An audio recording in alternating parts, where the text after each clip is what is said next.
I'm up in the mountains with a tractor, getting ready to prep for some construction work, which I'm kind of excited about. And I was just thinking about my Overcoming Limiting Beliefs project, which I am currently in the process of writing and producing, and going through myself as we learn by teaching. And so I know that my limiting beliefs are something that I'm really fucking sick of. They're holding me back, and I'm tired of it. So I'm putting in some work this year to really investigate what are my beliefs that are holding me back, and then once I figure those out, changing them. So one of them I've discovered many times, but recently it's been kind of prevalent and forefront to my experience is my belief that somebody else's opinion of me has something to do with my self-worth, that I need to be loved in order to be worthy of love, which is a weird twist. And I know I'm not alone in feeling that way, but the fact is, you are worthy of love. I am worthy of love. We're all worthy of love. In fact, we are love, really. You know, semantics depends on how you define it, but I can easily get there if I think about how we're created by love, and we're just little bundles of vibrating bundles, and amidst bigger bundles of vibration. And so it's all like a beautiful song, and really that's pretty lovely. You know, that was a stretch, and I didn't quite get there. I'm going to have to try again on that one. But that's not my point. My point is that you have limiting beliefs that are holding you back, and you can change them.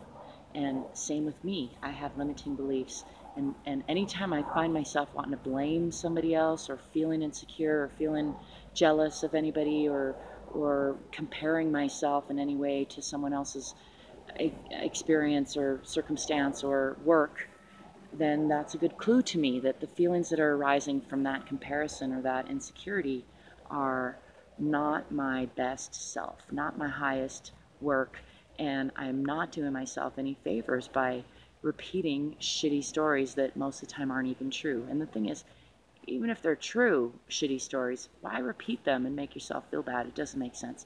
And I challenge you, next time you catch yourself telling a shitty story, and look out for it. You might be surprised how often you tell yourself shitty stories if you start paying attention. I know I have been. I tell myself shitty stories like, oh, almost constantly, that I'm not spewing positive stories, which is one of the reasons why I'm really making an effort to do more of that. But in any case, when I catch myself telling a negative story, usually in my head, sometimes out loud to people, but more frequently it's just silently in my head, and it's creating an emotional response that is usually not very great. And I mean, because if it was great, then I wouldn't mind, and that's okay. I probably tell myself some untrue stories that I like, and those don't bother me. But the untrue stories that I tell myself, I'm like, I'm not worthy of love if nobody loves me, or you know, my work isn't as good as somebody else's work, or my body isn't perfect. Whatever it is, we have our various insecurities and shitty stories that we tell ourselves that then limit us in our experiences and hold us back from fully living this amazing life. It is really full of amazingness. There's just, I get speechless trying to talk about it. Anyway, I know you know, it's an amazing life. So instead of wasting parts of it telling yourself shitty stories, instead of me wasting parts of it telling myself shitty stories, how about let's catch those, nip them in the bud, tell better stories, and also not always believe everything we think or every story we tell or hear, because more often than not, they're completely made up. In fact, pretty much all the time, it's all made up. So that being so, why not make up stuff that makes you feel good, and live stuff that makes you feel good? And if you find yourself feeling bad, examine what belief you're having that is causing, you know, what little story are you telling yourself in the back of your brain? Maybe sometimes loud, maybe you're saying it out loud to people repeatedly, as we often do, or maybe it's just this quiet little thing in your brain. But in any case, those limiting thoughts are holding you back from becoming your best self and being your highest capability. and living the life that you want to live. So join me if you would. This is what I'm working on. I am working on examining my limiting beliefs, recognizing them and questioning them and changing them, replacing them with less limiting beliefs, maybe even empowering beliefs.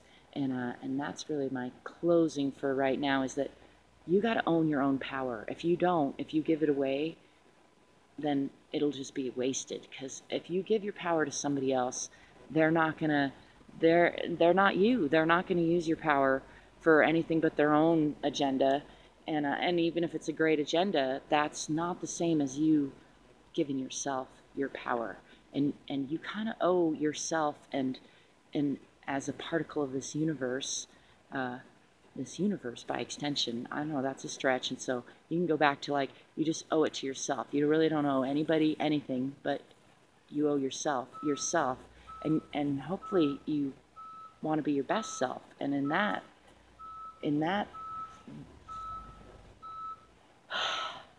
goal, my words just left me. Did you see that? You really need to examine what's holding you back. What shitty stories are you telling yourself? And stop telling them. Replace them. At least ask yourself, is that really true? I guarantee you it's not really true. If you're telling yourself a shitty story that's making you feel bad, it is a limiting belief, and it is based in made up shit. And you can make up some better shit. That's my main point. So do it. Peace.